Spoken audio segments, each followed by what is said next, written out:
11 and 12. These are converting, right? And we haven't talked about radians, have we? Nope. Alright, so radians are kind of cool. Alright? All the radians are doing is they are cutting it up into 6 pieces. If I were to draw this, what does it ask me to do? Draw it or convert it? Convert it. But I'm going to make you draw it eventually. So I'm just going to draw this one just for giggles and whatever. Right? Alright, so we're going to break this up into 6 pieces. But you have to remember, pi is the same as 180. And 2 pi is the same as 360. And if you can remember that, radians are easy. Okay? Radian measures deal with circles. Do you see why, after all this work with this polar coordinates that we've been doing, these circle coordinates that we've been doing, why we are starting to focus more on circles? Okay?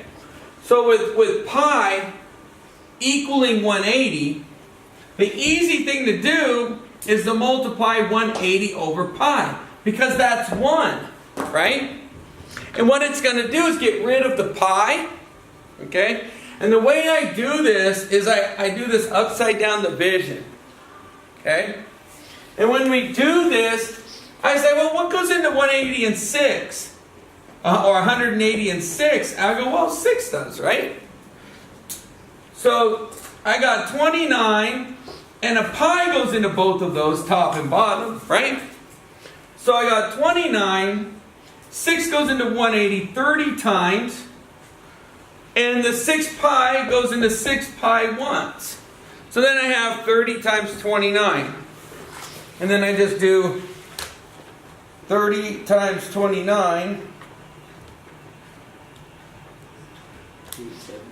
870. And that gives me 870 degrees. Okay? But let's say they wanted you to graph this. I want to kind of explain radians to you in a way that was never explained to me. I had no clue. But I could convert it really easy. But I had no clue until I started teaching here. And students were asking the questions. What does it mean? Okay? And so I said, okay, here's what it means. See this bottom number 6? They're breaking pi up into 6 pieces. So I'm going to break pi up into 6 pieces. 6 equal pieces. Just pretend my graphs are nice. So that's 1, 2, 3. Right? And the cool part is if I just follow that through, then I got the other 2 pieces. And then I'll go 4 and 4, 5, 6, right? And then I just follow this through. And I follow this through. And so now I have my 6 pieces. But really, I have 12 pieces, right? Because it's 2 pi and 360. And then what I do if I want to graph this, it's pretty cool. It's 29 of them, right? But it's negative. Oh, by the way, this is negative 870. Sorry about that. Because it's negative 29 pi over 6. Okay? But if I want to graph this, I'm going to go around 29 pieces. So there's 12 pieces. There's 24 pieces.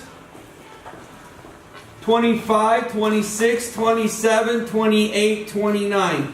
And that's graphing 29 pi over 6. Does that make sense? So going around, remember, it's 6 pieces and 6 pieces. So going around once is 12 pieces. Going around twice, that's 24 pieces. And then I'm just going to do 5 more pieces. 1, 2, 3, 4, 5. And what's nice is you can even see what your reference angle is, right? It's 1/6 pi. But more than that, if we take 90 divided by 3, that's 30, right? So I know that my reference angle is 30 degrees. Pretty cool? Okay? That's the unit circle. We're going to work on the unit circle in a bit. All right, the next one. 71 pi over 36. Again, it's just 180 over pi. What goes into 180 and 36? Well, I know 6 does, right? 6 goes into 36 6 times. Pi goes into it. So I got 71 and 6. No pi left. 6 goes into 180 30 times. Is that right? What goes into 30 and 6? How about 6, right? 5 times, so it's 71 times 5, right? 5 times 7 is 35, so that's 350 plus 5, so it's 355, right? So that's an easy conversion, and if I wanted to graph it, that's a lot harder to graph, right? Now I'm breaking this up into 36 pieces, which is 72 pieces. So think about it. 71 would be all the way to here with 1/36 left. Does that make sense? Because 2 36s is 72, right? So 71 is going to be right here. So the reference angle is now 1/36. So I just take, I could take that 90 degrees, break it up in 36 pieces, and I know what my reference angle is. It's pretty small. Does that make sense? But this is my angle. In fact, it's is it 15 degrees? Or is it 5? No, 5 degrees. 5 degrees. Okay? There you go. Is that the end of the period? Yeah. Not.